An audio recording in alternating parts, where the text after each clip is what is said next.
Uspostavljanjem vlasti koju podržava, odnosno koju instalira zajednica zemalja okupljenih u NATO alijansi, Jugoslavija bi neizbežno postala zemlja čija bi se teritorija brzo rasparčala. Kosovo bi bilo prva žrtva. Njegov sadašnji status bi se proglasio za legalan i definitivan. To je prvi deo Srbije sa kojim bi se ona morala da oprosti, ne izražavajući pritom čak ni nadu da će joj taj deo njene zemlje jednom moći da bude vraćen. Što se Crne Gore tiče, njena sudbina bi bila prepuštena mafiji, čija bi pravila igre građani trebalo dobro da znaju. Svaka nedisciplina, a pogotovo svako protivljenje interesima mafije stavlja vas na listu za odstrel koja isključuje pravo na svako pomilovanje. Velika podela na većinu siromašnih i manjinu bogatih, to je slika istočne Evrope već nekoliko godina i nju svi možemo da vidimo. Ta slika ne bi mimo išla ni nas.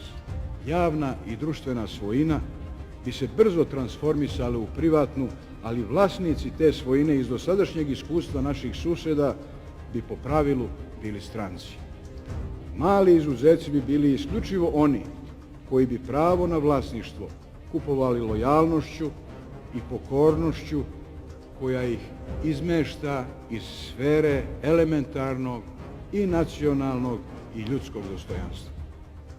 Jedan od bitnijih zadataka marionetske vlasti u svakoj zemlji, pa i u našoj, ako bismo je imali, jeste gubljenje identiteta.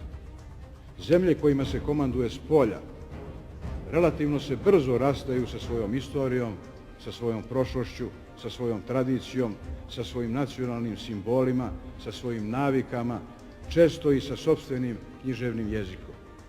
Nevidljiva na prvi pogled, ali veoma efikasna i nemilosrdna selekcija nacionalnog identiteta svela bi ga na nešto nacionalnih jela, po neku pesmu i kolo, imena nacionalnih heroja nadenuta prehrambenim proizvodima i kozmetičkim sredstvima. Jedna od zaista nesumnjivih posljedica zaposedanja teritorije neke zemlje od strane velikih sila u 20. veku je poništavanje identiteta naroda koji u toj zemlji živi. Iz iskustva drugih zemalja vidi se da narod jedva da je u stanju da prati brzinu kojom počinje da upotrebljava tuđi jezik kao svoj, da se identifikuje sa tuđim istorijskim ličnostima, zaboravljajući svoje, da poznaje bolje književnost svog okupatora od svoje književnosti, da glorifikuje tuđu istoriju, često se rugajući svojoj, da liči na druge umjesto na sebe. Gubljenje nacionalnog identiteta je najveći poraz jedne nacije, a to se ne može izbeći u savremenom obliku kolonizacije.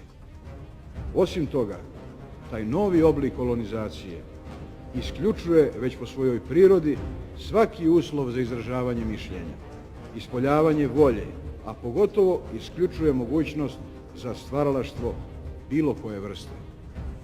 Neslobodne zemlje ukidaju pravo građana koji u njima žive da slobodno izraze svoje mišljenje, jer bi se to mišljenje pre svega sukobilo sa neslobodom. Otuda je tortura nad mišljenjem najdosledniji i najneophodniji oblik torture u zemlji koja je izgubila slobodu. A u ispoljavanju volje, razume se, tek o tome nema ni govora. Manifestovanje volje je dopušteno samo u vidu farse, ispoljavaju ga samo skutonoše stranih gazda.